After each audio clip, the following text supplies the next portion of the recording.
어급 주제 하나. 죄형 법정주의. 1번 죄형 법정주의 명확성 원칙의 수준. 쟁점은 명확성의 원칙이 최대한의 명확성을 요구하느냐예요. 핵심 장면입니다. 국회가 법을 만들었어요. 불건전한 행위를 하면 처벌한다는 식으로 썼어요. 좀 애매해요. 이게 명확성 원칙에 위배될까요?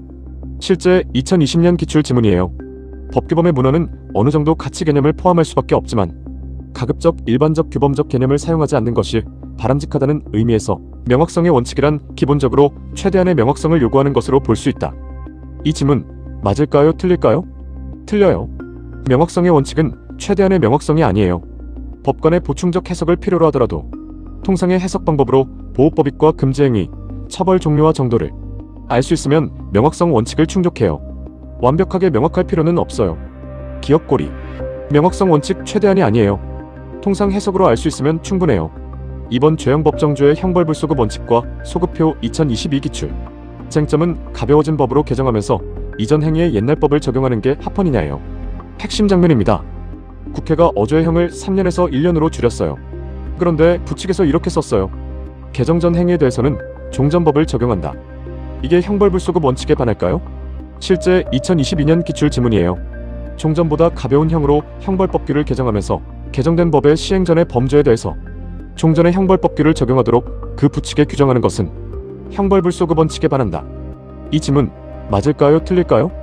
틀려요. 형벌불소급 원칙은 행위 당시보다 무거운 법을 소급 적용하지 말라는 거예요. 가벼운 법으로 개정했는데 옛날 무거운 법을 유지하는 건 피고인에게 불리하지 않아요. 그래서 형벌불소급 원칙에 반하지 않아요. 기억고리. 형벌불소급 무거운 법의 소급을 금지하는 거예요. 가벼운 법 유지는 괜찮아요. 3번 죄형 법정주의 유추해석 금지 2022 기출. 쟁점은 도로가 아닌 곳에서 무면허 운전을 도로교통법으로 처벌할 수 있느냐예요. 핵심 장면입니다. 갑이 아파트 주차장에서 면허 없이 차를 몰았어요. 도로교통법상 도로가 아닌 곳이에요. 검사가 무면허 운전으로 기소했어요. 이게 유추해석 금지 원칙에 반할까요? 실제 2022년 기출 지문이에요. 도로교통법상 도로가 아닌 곳에서 운전면허 없이 운전한 행위를 무면허 운전으로 처벌하는 것은 유추해석 금지 원칙에 반하지 않는다. 이 지문 맞을까요? 틀릴까요? 틀려요. 도로교통법상 무면허 운전은 도로에서의 운전을 전제로 해요. 도로가 아닌 곳에서의 무면허 운전을 처벌하는 건 법문에 가능한 의미를 넘어서는 유추해석이에요. 유추해석 금지 원칙에 반해요. 기억고리. 도로 아닌 곳 무면허 운전 도로교통법으로 처벌하면 유추해석 위반이에요. 어급 주제 2. 몰수 추징. 4번 몰수 추징 공범자 소유물 몰수 2020만 2023 기출. 쟁점은 공범자의 소유물을 몰수하려면 그 공범자가 소추되어야 하느냐예요. 핵심 장면입니다. 갑과 을이 함께 범죄를 저질렀어요. 을의 소유물이 범죄에 사용됐어요. 그런데 을은 소추되지 않았어요. 갑을 재판하면서 을의 물건을 몰수할 수 있을까요? 실제 2020년 기출 지문이에요. 피고인의 소유물은 물론 공범자의 소유물도 몰수할 수 있으나 공범자의 소유물은 공범자가 소추된 경우에 한하여 몰수할 수 있다. 이 지문 맞을까요? 틀릴까요? 틀려요. 공범자의 소유물은 공범자가 소추되지 않아도 몰수할 수 있어요. 몰수는 대물처분이기 때문에 물건의 소유자가 소추되었는지와 무관하게 할 수 있어요. 함께 기억할 내용이에요. 2023년 기출에서도 같은 방향으로 나왔어요. 공범자가 소추되어야만 가능하다가 틀린 보기였어요. 기억고리. 공범자 소유물 몰수 공범자 소추 여부 상관없어요. 5번 몰수 추징 공소시효 완성 후 몰수 2020만 2025 기출. 쟁점은 공소시효가 완성된 사건에서도 몰수나 추징을 할 수 있느냐예요. 핵심 장면입니다. 갑이 범죄로 얻은 물건이 있어요. 그런데 공소시효가 완성됐어요. 유죄 선고는 못해요. 그래도 몰수나 추징은 할 수 있을까요? 실제 2020년 기출 지문이에요. 몰수나 추징이 공소사실과 관련이 있는 경우, 그 공소사실에 관하여 이미 공소시효가 완성된 경우에도 몰수나 추징을 할 수 있다. 이 지문 맞을까요? 틀릴까요? 틀려요. 2020년과 2025년 두 해 모두 같은 방향으로 출제됐어요. 공소시효가 완성되어 유죄 선고를 할 수 없는 경우에는 몰수나 추징도 할 수 없어요. 판례는 이렇게 봐요. 몰수 추징은 유죄 선고에 부수하는 처분이에요. 유죄 선고가 불가능한 경우에는 몰수 추징도 불가능해요. 공소시효 완성돼도 가능하다는 표현이 함정이에요. 기억고리. 공소시효 완성 유죄 선고 불가 몰수 추징도 불가해요. 어급 주제 셋. 책임능력 심신장애. 6번 심신장애 전문감정인 기속 여부 2020만 2021 기출. 쟁점은 법원이 심신장애 여부를 판단할 때 전문감정인 의견에 구속되느냐예요. 핵심 장면입니다. 정신과 전문의가 피고인은 심신장애 상태였다고 감정했어요. 법원이 이 감정 결과를 믿지 않으려 해요. 법원이 독자적으로 심신장애 아니다라고 판단할 수 있을까요? 실제 2020년 기출 지문이에요. 심신장애 유무 및 정도의 판단은 법률적 판단으로서 반드시 전문 감정인의 의견에 기속되어야 하는 것은 아니므로 정신분열증의 경우에도 법원은 여러 사정을 종합하여 심신장애의 유무 및 정도를 독자적으로 판단할 수 있다. 이 지문 맞을까요? 틀릴까요? 맞아요.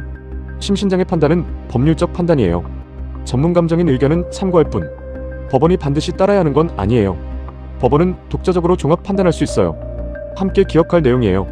심신장애는 생물학적 요소만으로는 인정되지 않아요. 정신적 장애가 있다는 것 자체만으로는 부족하고 사물변별 능력이나 행위통제 능력이 결여되거나 감소되어야 해요. 이게 생물학적 심리학적 이중 판단 구조예요. 기억고리 심신장애 판단 법원이 독자 판단 가능. 전문 감정인 의견에 기속 안 돼요. 7번 심신장애 농화자와 형 감경 2020 기출. 쟁점은 농화자가 사물변별 능력이 있으면 형을 감경하지 않을 수 있느냐예요. 핵심 장면입니다. 갑은 농화자예요. 범행 당시 사물을 정확히 판단하고 자신의 행동을 통제할 능력도 있었어요. 갑의 형을 반드시 감경해야 할까요?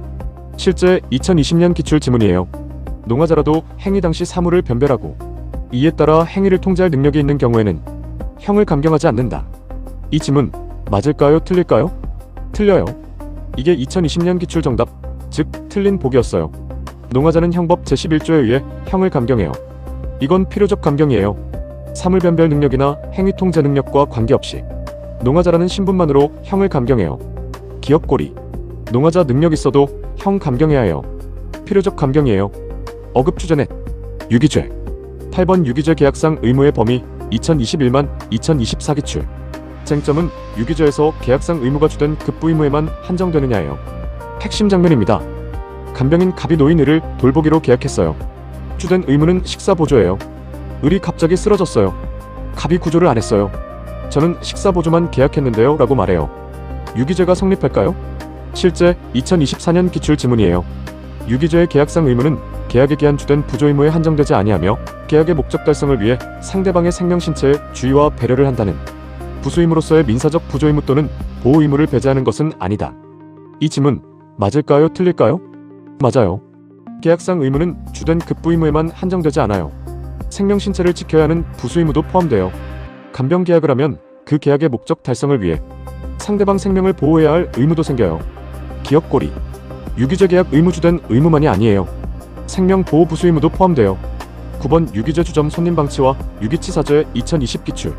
쟁점은 자기 가게에 온 손님을 방치한 주점 주인에게 유기치사죄가 성립하느냐예요. 핵심 장면입니다. 갑은 주점을 운영해요. 을이 손님으로 왔어요. 밥도 안 먹고 계속 술만 마셨어요. 만취해서 쓰러졌어요. 갑이 그냥 방치했어요. 저체온증으로 사망했어요. 갑에게 유기치사죄가 성립할까요? 실제 2020년 기출 지문이에요. 자신의 주점에 손님으로 와서 수일 동안 식사는 한 끼도 하지 않은 채 계속하여 술을 마시고 만취한 피해자를 방치하여 저체온증 등으로 사망에 이르게 한 경우 유기치사죄가 성립하지 않는다. 이 지문 맞을까요? 틀릴까요? 틀려요. 이게 2020년 기출 정답이었어요. 주점 주인은 단순한 가게 주인이 아니에요. 수일간 만취 상태로 있는 손님에 대해 보호 의무가 발생했어요. 그 의무를 해태해 사망에 이르게 했으니 유기치사죄가 성립해요. 기억고리 만취 손님 방치로 사망 주점 주인에게 유기치사죄 성립해요. 어급주죄 5. 결과적 가중범 10번 결과적 가중범 기본범죄의 미수 포함 여부 2021 기출. 쟁점은 결과적 가중범의 기본범죄에 미수가 포함되느냐예요. 핵심 장면입니다. 갑이 을을 강간하려다가 미수에 그쳤어요. 그 과정에서 을에게 상해를 입혔어요. 강간미수 상해예요. 강간치상죄가 성립할까요? 실제 2021년 기출 지문이에요. 형법상 결과적 가중범의 기본범죄에는 고의범 과실범뿐만 아니라 기수미수도 포함된다. 이 지문 맞을까요? 틀릴까요? 틀려요. 이게 2021년 기출 정답이었어요. 결과적 가중범의 기본범죄에는 미수가 포함되지 않아요. 기본범죄는 기수에 이른 경우를 전제로 해요. 강간치상죄를 예로 들면 강간이 기수에 이르고 상해라는 중한 결과가 발생해야 결과적 가중범이 성립해요. 기수미수도 포함된다는 표현이 틀렸어요. 기억고리 결과적 가중범 기본범죄 미수 포함 안 돼요. 기수여야 해요. 11번 결과적 가중범 공동정범과 집단행위 2023 기출. 쟁점은 집단행위 중 일부만 고의로 살상을 가한 경우 다른 집단원에게도 현주건조물 방어치사상죄가 성립하느냐예요. 핵심 장면입니다. 갑, 을, 병이 함께 건물에 방화했어요. 불이 났어요. 그 와중에 을만 고의로 안에 있던 사람을 때려 다치게 했어요. 갑과 병도 그 결과를 예견할 수 있었어요. 갑과 병에게 현주건조물 방어치사상죄가 성립할까요? 실제 2023년 기출지문이에요. 사람이 현존하는 건조물을 방어하는 집단행위의 과정에서 일부 집단원만이 고의행위로 살상을 가한 경우 다른 집단원이 그 결과를 예견할 수 있었더라도 현존건조물 방어치사상죄의 죄책을 인정할 수 없다. 이 지문 맞을까요? 틀릴까요? 틀려요. 이게 2023년 기출 정답이었어요. 인정할 수 없다는 표현이 틀렸어요. 판례는 이렇게 봐요. 집단 방화 중 일부가 고의 살상을 가한 경우 다른 집단원이 그 결과를 예견할 수 있었다면 현주건조물 방어치사상죄의 죄책을 인정할 수 있어요. 결과적 가중범 공동정범의 원리예요. 중한 결과에 대한 예견 가능성이 있으면 행위를 함께한 다른 사람에게도 귀속돼요. 기억고리. 집단 방화 중 일부만 살상 예견 가능했으면 다른 집단원에게도 치사상 귀속돼요. 어급주제 6. 포괄일죄. 12번 포괄일죄 수인 피해자에 대한 사기죄 2021만 2025 기출. 쟁점은 여러 피해자에게 각각 사기를 쳐도 포괄일죄가 성립하느냐예요. 핵심 장면입니다. 갑이 동일한 수법으로 을, 병, 정을 각각 속였어요. 범위가 단일하고 방법이 같아요. 이게 포괄일죄로 하나의 사기죄가 될까요? 아니면 피해자마다 각각 독립한 사기죄가 성립할까요? 실제 2025년 기출 지문이에요. 수인의 피해자에 대해 각각 기망행위를 하여 재물을 편취한 경우에는 범위가 단일하고 범행 방법이 동일하더라도 각 피해자의 피해법익은 독립한 것이므로 포괄하여 일죄가 되지 않고 피해자별로 독립한 사기죄가 성립한다. 이 지문 맞을까요? 틀릴까요? 맞아요. 사기죄는 각 피해자별로 독립한 법익 침해예요. 범위가 단일하고 방법이 같아도 피해자가 다르면 각각 독립한 사기죄가 성립해요. 포괄일죄가 아니에요. 이게 2021년에는 틀린 보기로 출제됐다가 2025년에는 옳은 보기로 출제됐어요. 결론은 같아요. 피해자별로 독립한 죄가 성립해요. 기억고리. 수인 피해자 사기 피해자별 독립한 사기죄. 포괄일죄 아니에요. 13번 포괄일죄와 법 개정 2024 기출. 쟁점은 포괄일죄 범행이 법 개정 전후에 걸친 경우 어떤 법을 적용하느냐예요. 핵심 장면입니다. 갑이 어죄를 계속 저질렀어요. 중간에 법이 개정됐어요. 개정 전 행위와 개정 후 행위가 하나의 포괄일죄를 구성해요. 신법이 유리할까요? 구법이 유리할까요? 어떤 법을 적용해야 할까요? 실제 2024년 기출 지문이에요. 포괄일죄로 되는 개개의 범죄 행위가 법 개정의 전후에 걸쳐서 행하여진 경우에는 신구법의 법정형의 경중을 비교하여 행위자에게 유리한 법을 적용하여 포괄일죄로 처단하여야 한다. 이 지문 맞을까요? 틀릴까요? 틀려요. 포괄일죄가 법 개정 전후에 걸친 경우 범행이 종료된 시점에 신법을 적용해요. 신구법을 비교해서 유리한 쪽을 고르는 게 아니에요. 기억고리. 포괄일죄법 개정 전후 신법 적용. 비교해서 유리한 법 고르는 거 아니에요. 어급주제 7. 뇌물죄. 14번 뇌물죄 직무 관련성의 범위 2022만 2024 기출. 쟁점은 뇌물죄에서 직무의 범위가 어디까지냐예요. 핵심 장면입니다. 공무원 갑이 자신의 법령상 직무는 아니지만 관례상 처리해온 일과 관련해서 돈을 받았어요. 이게 직무 관련 뇌물이 될까요? 실제 2022년 기출 지문이에요. 뇌물죄에서 말하는 직무라 함은 공무원이 법령상 관장하는 직무 그 자체뿐만 아니라 그 직무와 밀접한 관계가 있는 행위를 말하고 관례상이나 사실상 소관하는 행위 및 결정자를 보좌하거나 영향을 줄 수 있는 행위는 포함하지 않는다. 이 지문 맞을까요? 틀릴까요? 틀려요. 직무의 범위는 넓게 봐요. 법령상 직무뿐 아니라 관례상 사실상 소관하는 행위와 결정자를 보좌하거나 영향을 줄 수 있는 행위도 포함해요. 포함하지 않는다는 부분이 틀렸어요. 기억고리. 뇌물죄 직무범위 관례상 사실상 소관도 포함돼요. 넓게 봐요. 15번 뇌물죄 임용결격자 수뢰죄 2022만 2024 기출. 쟁점은 임용결격자라도 실제로 공무를 수행했으면 뇌물죄가 성립하느냐예요. 핵심 장면입니다. 갑이 공무원으로 임용됐어요. 나중에 알고 보니 임용결격자였어요. 임용 자체가 무효예요. 그런데 갑은 그동안 실제로 공무를 수행했어요. 직무 관련 뇌물도 받았어요. 수뢰죄가 성립할까요? 실제 2022년 2024년 기출 지문이에요. 법령에 기한 임명권자에 의하여 임용되어 공무에 종사하여 온 사람이 나중에 그가 임용결격자였음이 밝혀져 당초의 임용행위가 무효라고 하더라도 그가 임용행위라는 외관을 갖추어 실제로 공무를 수행한 이상 그가 그 직무에 관하여 뇌물을 수수한 때에는 수뢰죄로 처벌할 수 있다. 이 지문 맞을까요? 틀릴까요? 맞아요. 임용 결격자라도 외관을 갖추고 실제로 공무를 수행했다면 그 직무에 관한 뇌물수수는 수뢰죄로 처벌할 수 있어요. 기억고리. 임용 결격자도 실제 공무 수행했으면 수뢰죄 성립해요. 어급 주제 8. 방조범 정범. 16번 방조범 사후방조의 성립 여부 2021 기출. 쟁점은 정범의 범죄가 끝난 뒤 도운 사후방조도 방조범이 되느냐예요. 핵심 장면입니다. 을이 강도 범행을 마쳤어요. 갑이 그 후에 을을 도와줬어요. 범행 전이나 도중이 아니에요. 사후에 도운 거예요. 갑에게 방조범이 성립할까요? 실제 2021년 기출 지문이에요. 정범의 실행행위 전이나 실행행위 중에 정범을 방조하여 그 실행행위를 용이하게 하는 것뿐만 아니라 정범의 범죄 종료 후에 이른바 사후방조도 방조범으로 볼 수 있다. 이 지문 맞을까요? 틀릴까요? 틀려요. 이게 2021년 기출 정답이었어요. 방조범은 실행행위 전이나 도중에 도운 경우에만 성립해요. 범죄 종료 후 도운 사후방조는 방조범이 아니에요. 사후방조는 별도의 범죄, 예를 들어 범인도피죄 등이 성립할 수 있어요. 기억고리. 사후방조 방조범 아니에요. 범행 전도 중에 도운 것만 방조범이에요. 17번 방조범 방조와 인과관계 2023 기출. 쟁점은 방조행위와 정범의 범죄 실현 사이에 인과관계가 반드시 필요하느냐예요. 핵심 장면입니다. 갑이 을의 범행을 돕는 방조행위를 했어요. 그런데 실제로 을의 범죄 결과 발생해 갑의 방조가 직접적인 원인이 됐는지 불분명해요. 방조범이 성립할까요? 실제 2023년 기출 지문이에요.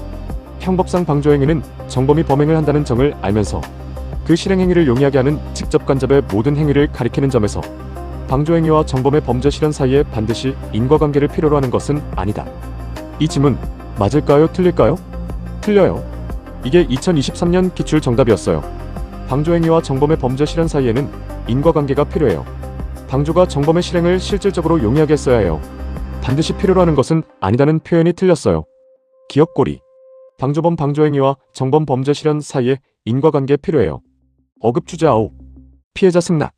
18번 피해자 승낙 무고죄에서 피무고자 승낙 2020 기출. 쟁점은 피무고자가 동의한 무고에 대해 무고죄가 성립하지 않느냐예요. 핵심 장면입니다. 갑과 을이 짜고 을이 갑을 허위로 고소하기로 했어요. 갑이 나를 신고해도 괜찮아요 라고 동의했어요. 피무고자인 갑의 승낙이 있어요. 을에게 무고죄가 성립하지 않을까요? 실제 2020년 기출 지문이에요. 피무고자의 승낙을 받아 허위사실을 기재한 고소장을 수사기관에 제출하였다면 무고죄로 처벌할 수 없다. 이 지문 맞을까요? 틀릴까요? 틀려요. 이게 2020년 기출 정답이었어요. 무고죄는 국가의 형사사법 기능을 보호하는 죄예요. 피무고자 개인의 법익만 보호하는 게 아니에요. 그래서 피무고자가 승낙해도 무고죄가 성립해요. 개인이 처분할 수 없는 법익이에요. 기억고리. 피무고자 승낙해도 무고죄 성립해요. 국가법익이라 개인이 처분 못해요. 19번 피해자 승낙 추정적 승낙의 요건 2021 기출.